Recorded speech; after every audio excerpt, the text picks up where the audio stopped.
ইচ্ছে করে দেরি করিনি, কারণ এই দেরি করেছি, এই কারণটা নবীজি জানে কি জানে না? নবীজির জানার ক্ষমতা আল্লাহ দিছে কি দিছে না? কথা বলেন না কেন? নবীজি আজ থেকে ১৫০০ বছর আগে বলে গেছে, আমরা আজকের দিনে এসে তার প্রমাণ পাচ্ছি।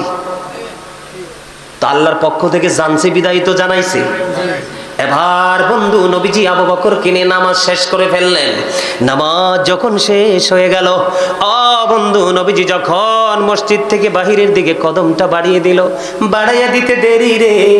এবার আবু বকর চাইয়া দেখে, আমার নবীজি চাইয়া দেখে হযরত জিবরাইল আলাইহিস সালাম আজকে খেজুর পাতার পোশাক পরে নবীজির সামনে। সুবহানাল্লাহ বলেন না?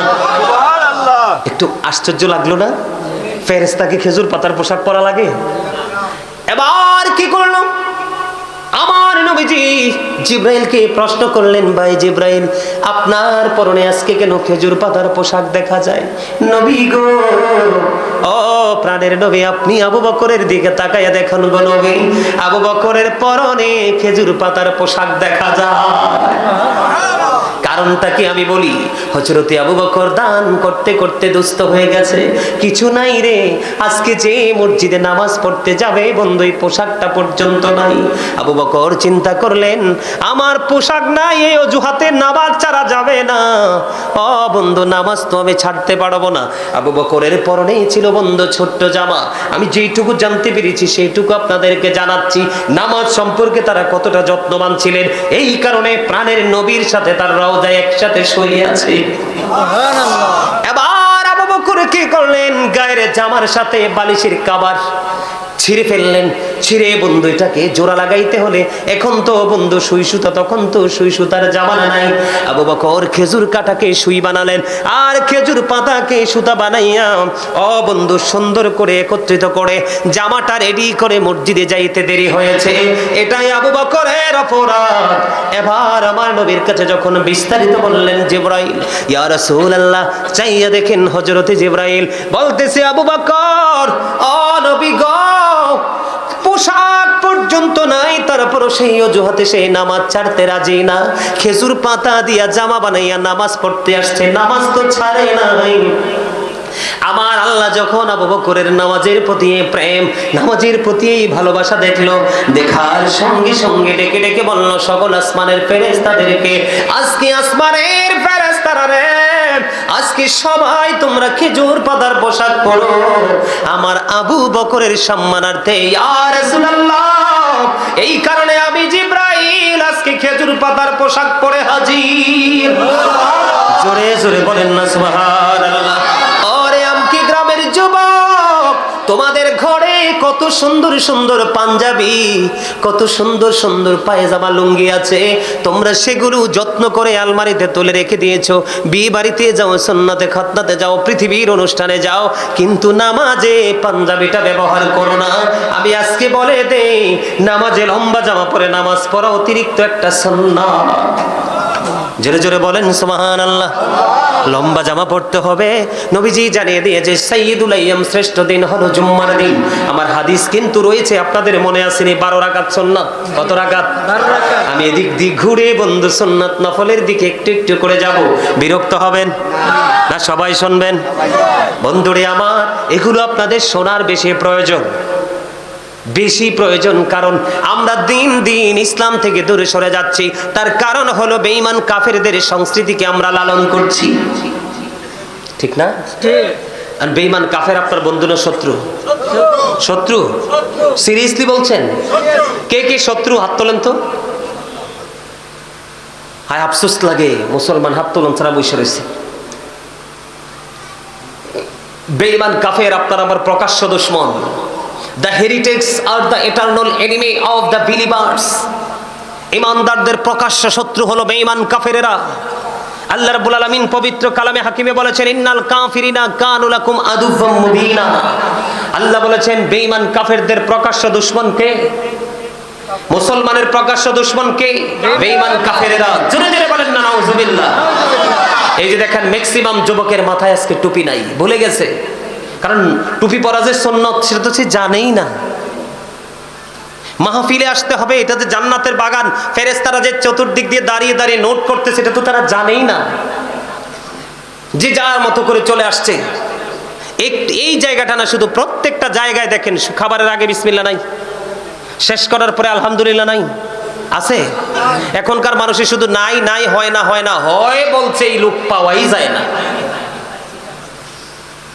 কথা কি আমার বুঝেন আপনারা? বেঈমান কাফেরদেরকে লালন করতে করতে নামাজের স্টাইল পর্যন্ত ভুলে গেছে। কথা বলেন ঠিক না বেঠিক? আমি কি ভুল বলেছি? বন্ধু, নামাজের সময় আমাদের মন এতটা উদাসীন হয়ে থাকে। ইমাম বুখারীর নাম শুনছেননি? ইমাম বুখারী নামাজ সম্পর্কে আবু বকরের জীবনী থেকে ছোট্ট একটা এক্সাম্পল দিলাম। ইমাম বুখারী, বুখারী শরীফের নির্মাতা যিনি, ইমাম বুখারী, তিনি একদিন বন্ধু নামাজে দাঁড়িয়ে গেছে। নামাজে দাঁড়ানোর পরে বিষাক্ত একটা ভিঙ্গুল পোকা ওনার পিঠে ঢুকে কামড়াচ্ছে। নামাজটা তিনি শেষ করে ফেলল। নামাজটা শেষ করার পরে একজন ছাত্রকে ডাক দিলেন, বুঝে নেন নামাজ কিভাবে পড়তে হবে। একজন ছাত্রকে ডাক দিয়ে বললেন, আমার পাঞ্জাবিটা তুলে দেখো, এটার মধ্যে কি? এবার ছাত্র উস্তাদের পাঞ্জাবিটা তুলে দেখে, ও বন্ধু, বিষাক্ত পোকা কামড়াচ্ছে। এবার ডাক দিয়ে বলে, হুজুর, হুজুর গো, আপনি কেমন করে গো নামাজ পড়েছেন? এটা এত বিষাক্ত পোকা, একটা পোকা যদি একটা কামড় দিলে সহ্য করা যায় না, আর আপনাকে একটা না দুইটা না, আপনার পিঠে 10টা কামড় দিয়েছে। হুজুর, কেমন করে সহ্য করলেন গো? এবার ইমাম বুখারী একটা ডাক দিয়ে বলে, ছাত্ররে, প্রেমের বাজারে তো ঢুকোনি, প্রেমের কত স্বাদ বুঝবা কি করে? আমি আমার মালিকের প্রেমে একাগ্রচিত্তে নামাজে দাঁড়িয়েছি রে।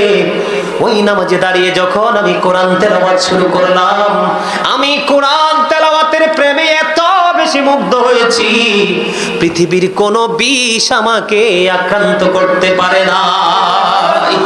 জোরে জোরে বলেন না সুবহানাল্লাহ। আপনি আমি যখন নামাজে দাঁড়াই, কখন ইমাম সাহেব সালাম ফিরাবে সে আশায় থাকি। কথা কন না কেন? ইমাম সাহেব 5টা মিনিট 2টা মিনিট যদি দেরি করে সহ্য করতে পারি না, বন্ধু, ইমাম সাহেবের বিরুদ্ধে আমরা রিঅ্যাকশন শুরু করি। আছে না নাই? আছে না নাই? এই কারণে নামাজ পড়ার পরে আমরা অন্যায় অপরাধ দোষ থেকে আমরা মুক্ত হতে পারছি না। একদিকে ওযু হচ্ছে না, একদিকে নিয়ত ঠিক নাই, আরেকদিকে পোশাকের পবিত্রতা নাই, আরেকদিকে শারীরিক পবিত্রতা নাই, আরেকদিকে মানসিক পবিত্রতা নাই। নামাজ আমরা জাস্ট ফর্মালিটি হিসাবে এখন সবাই না, আবার সবাই যদি হতো পৃথিবীর কবে ধ্বংস হয়ে যেত। বন্ধুরে আমার, এসাম ইবনে ইউসুফ হাতেম ইবনে আসামকে প্রশ্ন করেছেন। এবার আমার দিকে তাকান, অন্য দিকে তাকানো যাবে না। বিরক্ত হলে বলবেন, হুজুর বিরক্ত লাগে, বললেন না ছেড়ে দিব।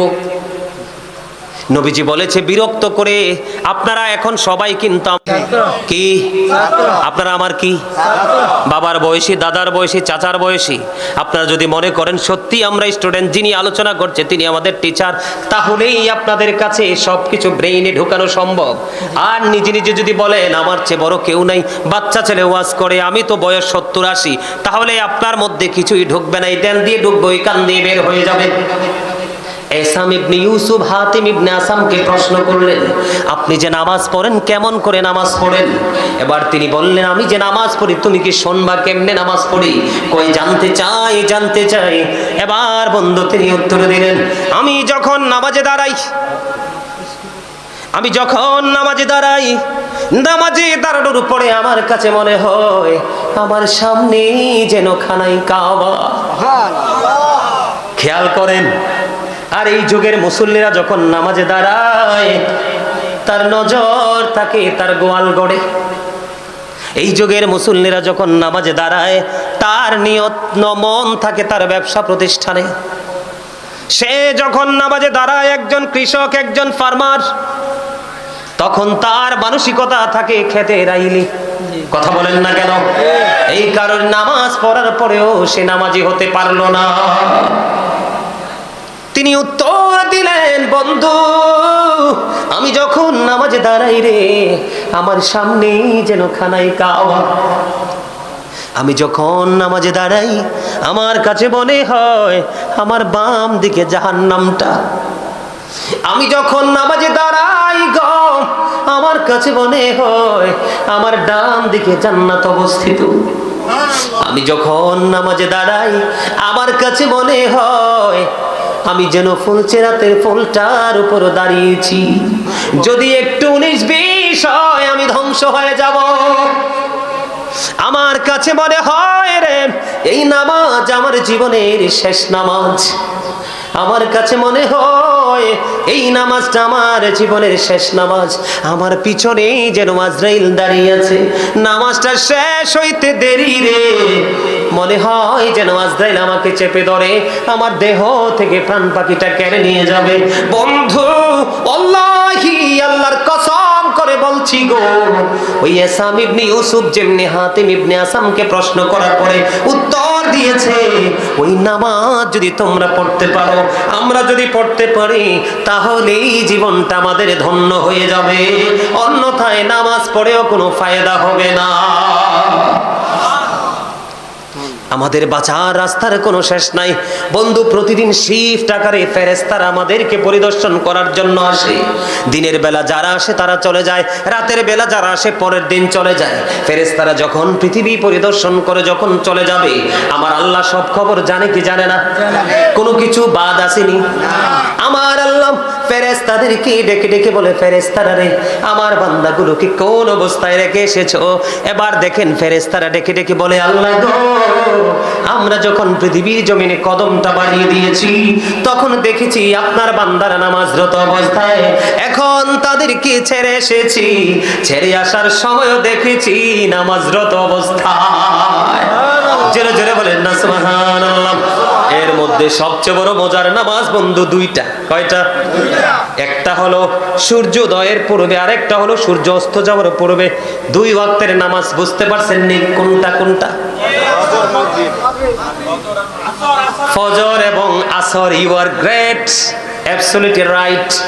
মাঝে মাঝে প্রশ্ন করি আপনাদের বিবেক বিবেচনাটাকে, ঘুমন্ত মানুষকে জাগ্রত করার জন্য আপনাদেরকে প্রশ্ন করার কিন্তু কোনো ইখতিয়ার আমাদের নেই।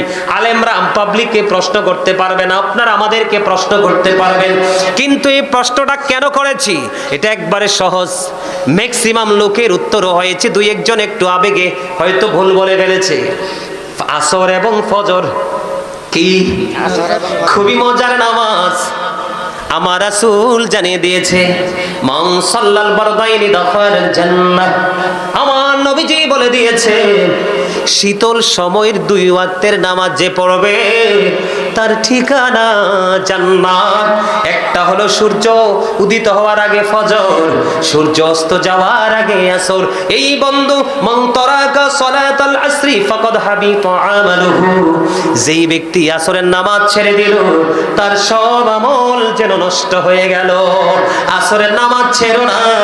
ও বন্ধু, আরেকটা মজার খবর হলো, যেই ব্যক্তি এশারের নামাজ জামাতের সাথে পড়লো, সে যেন অর্ধরাত পর্যন্ত ইবাদত করলো। যেই ব্যক্তি ফজরের নামাজ জামাতে পড়লো, সে যেন সারা রাত ইবাদতের মধ্যে কাটিয়ে দিল। জোরে জোরে কন্যা সুবহানাল্লাহ। খবরটা কি মজার না? জাহান্নামীরা যখন জাহান্নামে যাবে, জাহান্নামীদেরকে প্রশ্ন করা হবে, বন্ধু তুমি কেন গো জাহান্নামে এসেছো? তোমার ঠিকানাটা কেন জান্নাত না হয়ে জাহান্নাম হয়ে গেল? সে তখনই উত্তর দিয়ে দিবে, আমি ইচ্ছে করে করে নামাজ ছেড়ে দিয়েছি, এই জন্য আমার ঠিকানা হলো জাহান্নাম। জোরে জোরে নাউজুবিল্লাহ। নামাজ পড়লে লাভ না লস? আরো জোরে বলেন। যদি বন্ধু একা একা নামাজ পড়ার চাইতে জামাতে নামাজ পড়া 25 গুণ বেশি সওয়াব, তার মানে 1 রাকাতে 25 রাকাতের সওয়াব। লাভ আছে না নাই? এই লাভের পক্ষে থাকবো না লসের পক্ষে? যারা মসজিদে আসেন তারা দূর থেকে, যারা আসেন তারা বেশি সওয়াবের অধিকারী। বনু সালেমা গোত্রের আমার দিকে তাকানো বন্ধু, বনু সালামা গোত্রের হযরতে জাবের রাদিয়াল্লাহু তাআলা আনহু থেকে হাদিসখানা বর্ণিত।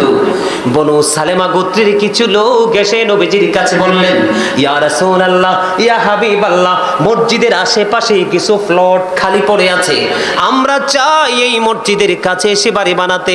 নবীজি একটা ডাক দিয়ে বলল, না না, তোমরা যেখানে আছো সেখানেই তোমরা অবস্থান করো গো, মসজিদে তোমরা মসজিদের নিকটবর্তী হইও না। ইয়া রাসূলুল্লাহ, কেন গো? মসজিদের নিকটবর্তী হইলে তোমরা নিয়ামত থেকে বঞ্চিত হবে। এখন তুমি দূর থেকে হেঁটে আসার কারণে যেই নিয়ামতটা পাও, তুমি মসজিদের কাছে থাকার কারণে সেই নিয়ামতটা তুমি পাবা না। নিয়ামত হলো বন্ধু, নরমালি যদি আপনি প্রতিদিন যদি মসজিদের দিকে হেঁটে হেঁটে আসেন, নরমালি যদি মসজিদের দিকে প্রতিদিন যদি আপনি হেঁটে হেঁটে আসেন, তাহলে প্রত্যেকটা কদমে কদমে একটা একটা করে গুনাহ জড়ে যাবে, একটা একটা করে নেক আপনার আমল নামায় যুক্ত হতে থাকবে। এই জন্য আপনার আমার প্রাণের নবী বনু সালামা গোত্রের লোকদেরকে বলেছে, তোমরা যেখানে আছো সেখানেই থাকো, মসজিদের নিকটবর্তী হয়ে বাড়ি বানানোর দরকার নাই। সুবহানাল্লাহ বলেন। মসজিদে হেঁটে হেঁটে আসবেন নি। এবার জুম্মার দিনের কথা বলি বন্ধু, জুম্মার দিনের কথা। এই যে আপনাদেরকে জুম্মা থেকে কিন্তু বের হয়ে আমি অন্যদিকে চলে আসলাম, আমরা যেহেতু পুরুষ আমাদের কিন্তু বেশি বেশি করে মসজিদে যাওয়া দরকার, ঠিক কিনা বলেন? বেশি বেশি করে বন্ধু জুম্মাতে যাওয়া দরকার। আমি আপনাদেরকে বলে দেই, জুম্মার দিন ঈদুল ফিতর ঈদুল আজহার দিনের চাইতেও দামি। সুবহানাল্লাহ বলেন না। রোজার ঈদ, কুরবানির ঈদের দিনের চাইতেও জুম্মার দিনটা দামি। এই দিনের ফজিলত বরকত অনেক বেশি বন্ধু, সেই দিকে আমি ঢুকবো না। আমি আপনাদেরকে বলি, জুম্মার দিনে অন্য দিনের চাইতে উত্তম রূপে গোসল করবেন, সবচেয়ে দামি সুন্দর যেই পাঞ্জাবিটা সেটা পরবেন, পায়জামা পরবেন টাকনুর উপরে, নাভির উপরে পরে বন্ধু সুন্দর করে আতর লাগাইয়া সবার আগে আগে মসজিদে এসে সামনের কাতারে ঢুকে যাবেন। যেই ব্যক্তি সবার আগে মসজিদে এসে সামনের কাতারে বসবে, তার আমল নামায় একটা ওট কুরবানির সওয়াব দেওয়া হবে। এবার কি করলো? আপনি সামনের কাতারে বসে গেলেন, ধীরে ধীরে ধীরে ধীরে মানুষগুলো আসতে থাকলো, মানুষগুলো আসতে আসতে মসজিদ ফিলাপ হয়ে গেল, নামাজের সময় হয়ে গেল বন্ধু, নামাজের সময় হয়ে গেল। ইমাম সাহেব খুতবা দেন, আগে যিনি আসলেন তিনি ওট কুরবানির সওয়াব, পরে কিন্তু আরো আছে, আমি মাঝখানে একটু আলোচনা করি। আমাদের মধ্যে দেখবেন অনেক মুসল্লি আছে অনেক মোটামি দেখায়, আল্লাহর সাথে আরো মোটামি চলেনি, আল্লাহর হুকুমের সাথে কোনো গরম চলেনি, আল্লাহর চাইতে বড় কেউ আসেনি বন্ধু। আগে মসজিদে যায় না, ইমাম সাহেব হক কথা বলে, এগুলো ভালো লাগে না। বিশেষ করে খুতবা দেওয়ার পরে অনেক মুসল্লি মসজিদে প্রবেশ করে। আমি আপনাদেরকে বলি, ইমাম সাহেব খুতবায় ওঠা পর্যন্ত, মিম্বরে ওঠা পর্যন্ত যত মুসল্লি যাবে, তার আমল নামায় একটা ডিম কুরবানির সওয়াব নসিবে জুটবে। কি? ডিমের সওয়াব। কিন্তু ইমাম সাহেব যখন খুতবা শুরু করে দিবে রে, তখন তিনি জুম্মার দিনের মুসল্লি হতে পারবে না। ফেরেশতারা স্পেশাল ভাবে পৃথিবীর বুকে কদম দিয়ে শুধু জুম্মার দিনে মসজিদের আঙ্গিনায় দাঁড়িয়ে দাঁড়িয়ে, প্রথম যিনি আসলো তার রোল নাম্বার কি, দ্বিতীয়বার যিনি আসলো তার কত, এমনি করে করে রোল নাম্বার অনুযায়ী তার সিরিয়াল হাজিরা খাতায় তোলা হচ্ছে। যখন ইমাম সাহেব খতিব সাহেব খুতবা দেওয়ার জন্য বন্ধু খুতবা হাতে নিয়ে যখন দাঁড়িয়ে গেল, যেই ফেরেশতা আজকে ওই যে আপনার আমার বন্ধু শিডিউলটা তৈরি করার জন্য, আপনার আমার রোল নাম্বারটা আজকে নির্ধারণ করার জন্য, আপনি আমি যে জুম্মার দিনে নামাজ পড়তেছি সেটা জরিপ করার জন্য যে ফেরেশতা আসলো, ইমাম সাহেব মনে রাখবেন, ইমাম সাহেব মিম্বরে দাঁড়াইয়া খুতবাটা হাতে নিতে দেরি রে, সঙ্গে সঙ্গেই বন্ধু ওই ফেরেশতারা ওই তাদের নোটবুকটাকে ক্লোজ করে দেয়, বন্ধ করে দেয়, বন্ধ করে দিয়ে তারাও খতিব সাহেবের খুতবা শুনতে থাকে। এই মুহূর্তে যেই মুসল্লি জুমার দিনে মসজিদে আসবে রে, তার মতো হতভাগার কেউ হইতে পারে না। ও বন্ধু মনে রাখবেন, যেটা সবার আগে আগে আসে রে, এইটা বাইরে হয় সবার আগে, যেটা সবার পরে আসে এটা বাইরে হয় সবার আগে, আর যেটা সবার আগে আসে এটার মধ্যে বের হওয়ার কোনো টেনশন থাকে না। আমি বলতেছিলাম, প্রথম কাতারে যিনি আসলো ইনি কিন্তু বসে রয়েছে, নামাজ শেষ করলো, সকল সুন্নত নামাজ নফল নামাজ শেষ করলো, সুন্নত নফল নামাজ শেষ করে যখন সবার পরে যখন মসজিদ থেকে বাড়ির দিকে রওনা দিবে, আগে বলেছিলাম একটা একটা নেক, কয়টা একটা নেক,